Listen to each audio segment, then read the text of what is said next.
नमस्कार। मेरा नाम है शिल्पा भारपटे। मैं इसके पहले भी आपके सामने 2-3 वीडियोस लेकर आई थी और अभी तक के आपने मेरे चैनल को सब्सक्राइब नहीं किया है तो प्लीज़ सब्सक्राइब कर लीजिए। आज के मेरे बोलने का विषय है आत्मा। हम जब भी आत्मा कहते हैं तो लोगों के सामने भूत प्रेत की कल्पनाएं आने लगती है, लेकिन सच मानिए आत्मा मतलब कोई भूत प्रेत नहीं होता है। तो आत्मा क्या है ये आज हम जानेंगे। तो मैं आपसे एक सवाल पूछती हूँ कि आप कौन हैं। इस सवाल का सभी लोग अलग अलग जवाब देंगे। कोई कहेगा कि मेरा नाम सुरेश है, नरेश है, कोई कहेगा मैं डॉक्टर इंजीनियर हूँ और कोई कहेगा कि मैं हिंदू मुस्लिम हूँ। लेकिन क्या आपने कभी ये सूक्ष्म बात सोची है कि जब हमारा जन्म होता है तभी हमें ये सब ओहदे दिए जाते हैं। तो जब हमारा जन्म होता है उसके पहले जब हम कहीं से मृत होकर आते हैं, मतलब हमारा पुराना शरीर छूट गया है और नया शरीर हमें मिलने वाला है, इसके बीच के अंतराल में हम क्या होते हैं। जैसे कि पुराना शरीर छूट गया है और नया शरीर मिलने वाला है, उसके बीच के अंतराल में हम क्या होते हैं। उसके बीच के अंतराल में हम एक प्योर एनर्जी होते हैं और जैसे ही हमें नया शरीर मिलता है उसके साथ नाम मिलता है, जात मिलती है और ओहदे मिलते हैं। लेकिन आप लोग बोलेंगे कि फिर भी कैसे यह साबित होगा कि आत्मा या तो फिर प्योर एनर्जी होती है कि नहीं है। तो इसके लिए भी मैं आपको 2 उदाहरण देती हूँ।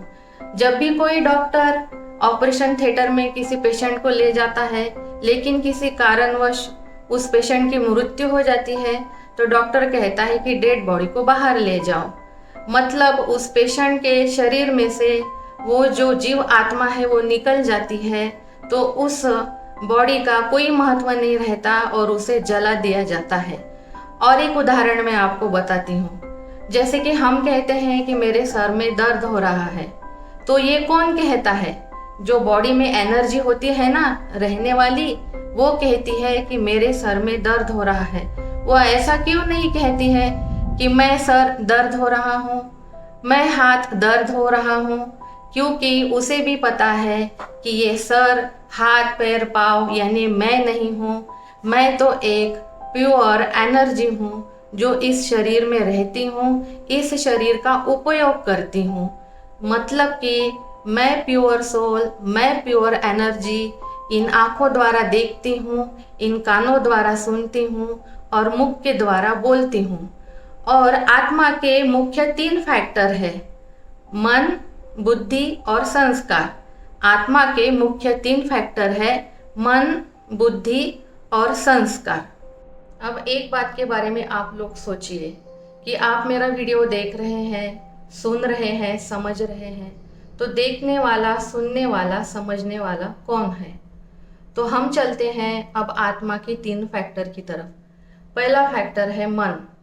मन के भी 2 प्रकार होते हैं, अवचेतन मन और चेतन मन। इसमें से जो चेतन मन होता है वो हमारे रोज़मर्रा के कामों में हमें बहुत मदद करता है। हम जब नींद से उठते हैं तो हमें पता रहता है कि हमारा ब्रश कहाँ है। किचन में जब आते हैं तो हमें पता रहता है कि कौन सी वस्तु कहाँ रखी हुई है। कहीं से हम घर लौटते हैं तो हमें पता रहता है कि मेरे घर का रास्ता कैसा है। ये सब छोटी छोटी बातें जो हमारे रोज के काम में आती है वो चेतन मन में रिकॉर्डेड होती हैं, भरी हुई होती है। लेकिन अवचेतन मन में भाव भावनाएं होती है। जैसे किसी के मन में अगर लोभ होगा तो वह अवचेतन मन में ही ज़्यादा होगा। किसी के मन में अगर क्रोध होगा तो वह अवचेतन मन में ज़्यादा होता है। अवचेतन मन में हमारे भाव भावनाएं रिकॉर्डेड होती है। जैसे कोई घटना होती है वो हमारे अवचेतन मन में रिकॉर्ड होती है, इसलिए वो हमें बार बार याद आती है। तो जो भावनाएं जो होती हैं वो बेसिकली अवचेतन मन में होती है। हमारा अवचेतन मन इतना पावरफुल होता है कि उसे उसकी शक्तियाँ अगर हम जागरूक कर लें तो जो चीज़ें हो नहीं सकती वो चीज़ें होने लगती है। लेकिन हमें अपने अवचेतन मन की शक्तियाँ उसके लिए जागरूक करनी पड़ेगी।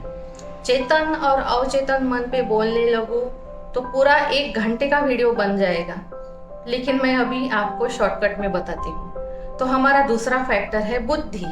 बुद्धि भी 2 प्रकार की होती है, सूक्ष्म बुद्धि और सामान्य बुद्धि। सूक्ष्म बुद्धि को आप दिव्य बुद्धि भी कह सकते हैं। जो दिव्य बुद्धि के लोग होते हैं वो परिस्थितियों को अच्छी तरह से समझते हैं, और ऐसे दिव्य बुद्धि लोग साइंटिस्ट बन जाते हैं, डॉक्टर बन जाते हैं, इंजीनियर बन जाते हैं। और सामान्य बुद्धि के लोग जो होते हैं उनकी बुद्धि रोजमर्रा के काम करने में ही खत्म हो जाती है। तो बुद्धि के भी 2 प्रकार हमने दिखे।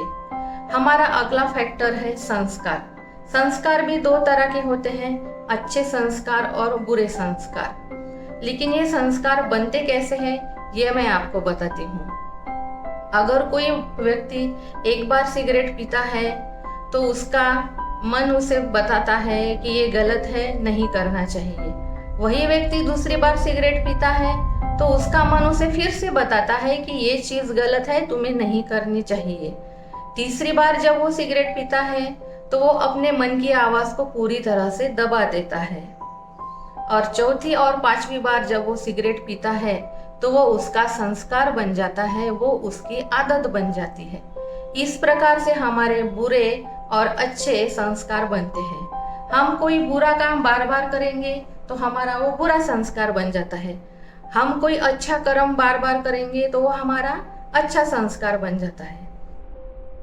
और एक बात के बारे में आपको मैं बताती हूँ कि मन और बुद्धि ये दोनों फैक्टर अलग अलग कैसे हैं।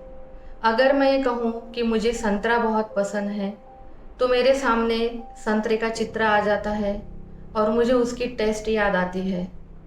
लेकिन देखिए, अगर मैं ये भी कहूँ कि मुझे अमेरिका जाना है तो मेरे सामने अमेरिका का चित्र आ जाता है। मतलब ये है कि हमारा मन जो सोचता है उसे हमारी बुद्धि हमारे सामने विजुअलाइज करती है। मेडिटेशन में असली में यही होता है कि जो हम अच्छा सोचे हमारी बुद्धि उसको हमारे सामने विजुअलाइज करे। तो इसी प्रकार से मन और बुद्धि ये दोनों फैक्टर अलग होते हैं। पसंद और नापसंद हमारा मन हमें बताता है, और जो हम सोचते हैं वो हमारी बुद्धि हमारे सामने उसका चित्र हमारे आंखों के सामने लाती है। तो मन का काम है सोचना और बुद्धि का काम है विजुअलाइज करना। आशा है कि मेरा ये वीडियो आपको अच्छा लगा होगा। अगर अच्छा लगा है तो ज़रूर कमेंट करिए। नमस्कार।